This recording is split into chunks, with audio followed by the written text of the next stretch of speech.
আসসালামু আলাইকুম প্রিয় দর্শকবৃন্দ, যে যেখান থেকে দেখছেন সবাইকে প্রীতি ও শুভেচ্ছা জানিয়ে আজকে আরেকটি নতুন ভিডিও নিয়ে হাজির হয়েছি।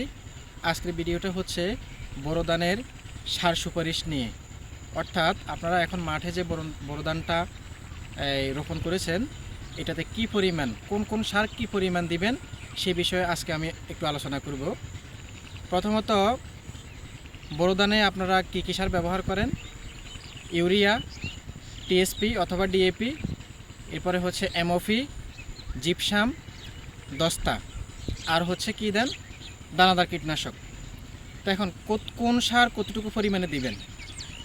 এখন আমরা যদি বলি, আমরা একটু বিঘায় আপনাদেরকে বলে দিই। বিঘা হচ্ছে 33%, সারা বাংলাদেশে একই নিয়ম।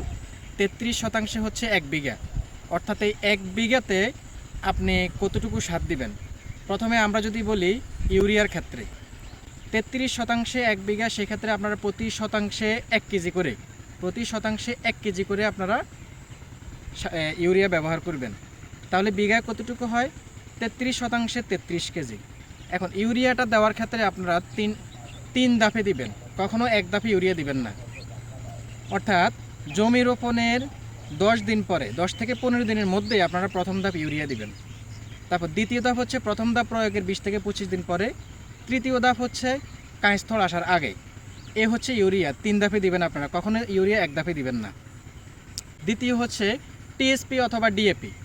হ্যাঁ, অনেকে কি করেন, এককভাবে টিএসপি ব্যবহার করেন, আবার অনেকে আপনারা ডিএপি ব্যবহার করেন। এখন ডিএপি ব্যবহার করার ক্ষেত্রে আপনারা কি করবেন? ডিএপিতে দুটো সারের উপাদান রয়েছে, একটা হচ্ছে ইউরিয়া আর হচ্ছে টিএসপি। তো প্রতি কেজি ডিএপিতে আপনাদের 400 গ্রাম ইউরিয়া বিদ্যমান। তাহলে আপনারা যদি ডিএপি ব্যবহার করেন, সেক্ষেত্রে আপনারা প্রতি কেজি ডিএপিতে কতটুকু ডিএপি দিতেছেন, সেক্ষেত্রে আপনার ইউরিয়াটা বাদ দিয়ে দিবেন। তো তাহলে আপনারা ডিএপি বা টিএসপি কতটুকু দিবেন? বিঘায় অর্থাৎ 33% আপনারা 14 থেকে 16 কেজি ডিএপি বা টিএসপি ব্যবহার করবেন। এখন ডিএপি বা টিএসপি আপনারা একসাথে দিয়ে দিবেন, হয় জমি রোপণের আগেও দিতে পারেন, অথবা জমি রোপণের পরে 10 দিন পরে আপনারা জমিতে একসাথে দিয়ে দিবেন। তৃতীয়ত হচ্ছে MOP, muriate of potash. Potash সারটা আমি আপনাদেরকে সাজেস্ট করব, আপনারা 2 ভাগে ভাগ করবেন পটাশটাকে।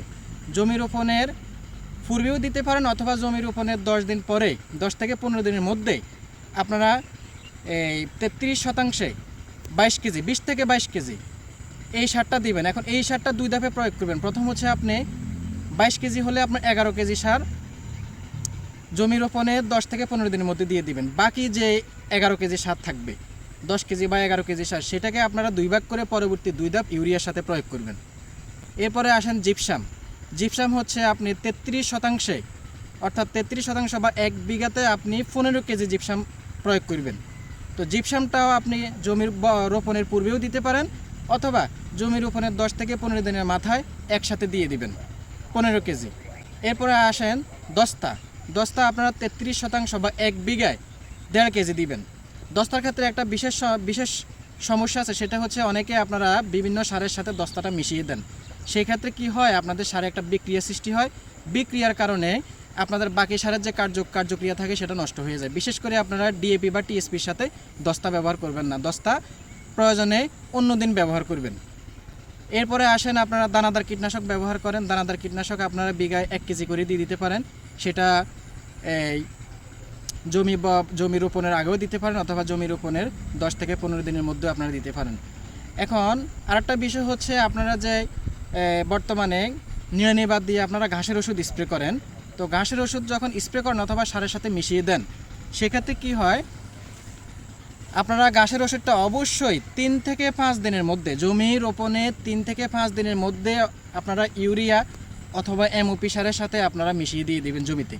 তাহলে আপনারা ইউরিয়া সারটা 3 ভাগে দিবেন, এরপরে হচ্ছে ডিএপি বা টিএসপি, তারপরে এমওপি সার 2 ভাগে, তারপরে হচ্ছে আপনারা জিপসাম সার একসাথে, এরপরে হচ্ছে আপনার দস্তা দিবেন। অন্য সার, ওই সারগুলো যেদিন দিবেন তার চেয়ে এটা আলাদা একদিন দিবেন, অর্থাৎ আগের দিন বা পরের দিন ব্যবহার করবেন। এই নিয়মে আপনারা জমিতে সার প্রয়োগ করবেন। আর আরেকটা বিশেষ ইয়ে হচ্ছে, আপনারা যখন কাঁচস্থলের আগে যখন শেষ ধাপটা প্রয়োগ করবেন, তখন অবশ্যই ওটার সাথে কিন্তু লাল সারটা দিবেন, অর্থাৎ এমওপি সারটা আপনারা দিবেন। কেন? তখন যদি আপনাদের ইউরিয়ার পরিমাণটা বেশি হওয়ার কারণে ওটা এমওপি সার দিয়ে দিলে কিন্তু ওটা কেটে যাবে। আর এই পাকে আমি আরেকটা কথা বলি, আপনার ধানটা যেরকমই থাকুক আপনি কাঁচতোড় আসার সময় যখন আসবে ঠিক তখন আপনি একটা ছত্রাকনাশক এবং একটা কীটনাশক দিয়ে দিবেন, তাহলে সেটা পরবর্তীতে আপনার জমির জন্য ভালো হবে। তো ঠিক আছে, সকলকে ধন্যবাদ। এরকম আরও ভিডিও পেতে আমার অবশ্যই ফেসবুক পেজ বা ইয়ার সাথে সংযুক্ত থাকবেন। সবাই একটু ফলো দিয়ে রাখবেন।